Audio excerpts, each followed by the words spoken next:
Mikaa'el jennaan jireenyi koo ife. Mikaa'el jennaan jireenyi koo ife. Surraan isaa guddaadha na gargaaruuf dhufe. Maqaa isaa sun waameen ani yoomin raafe. Mikaa'el jennaan jireenyi koo ife. Mikaa'el jennaan jireenyi koo ife.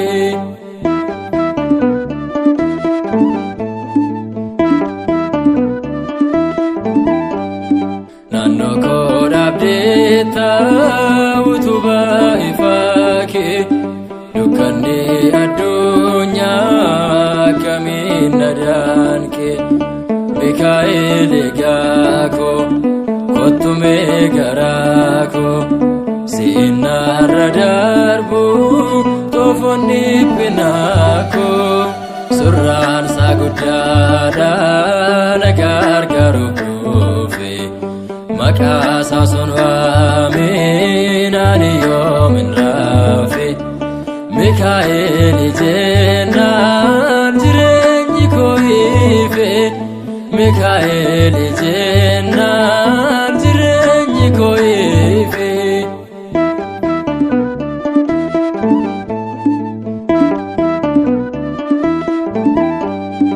Xalayyaa badiisaa kan bayraanini. Situ jijjiireefi si waliin deemnaani. Arras kan si waamu ati wajjin hin jirta. Xalayyaa badiisaa jireenya jijjiirta.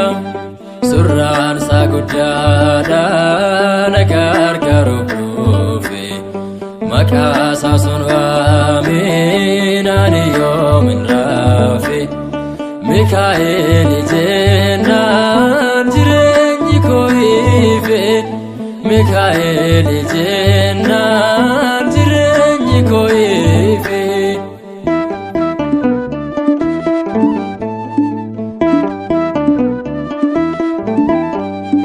Gaggeessaa kan turte saboota Israa'eli. Har'asoo sin waama kottu Mikaa'eli. Albee kee qabaadhu cina koo dhaabadhu. Humna Saatnaa'eliin ati narraa ifadhu. Surraan isaa guddaadha na gargaaruuf dhufe. Maqaa isaa sun waameen ani yoomin raafe. Mikaa'el jennaan jireenyi koo ife. Mikaa'el jennaan jireenyi koo ife.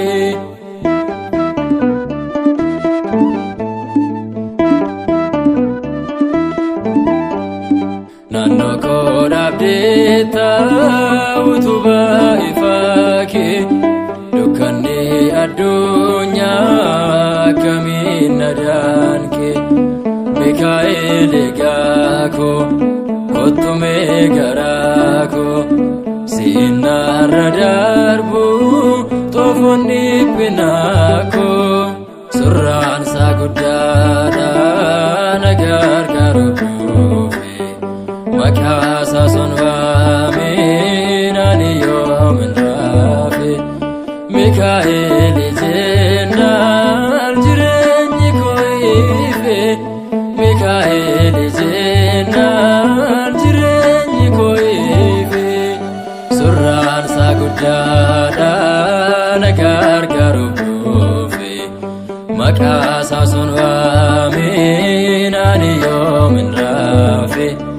Mikaa'el jennaan jireenyi koo ife. Mikaa'el jennaan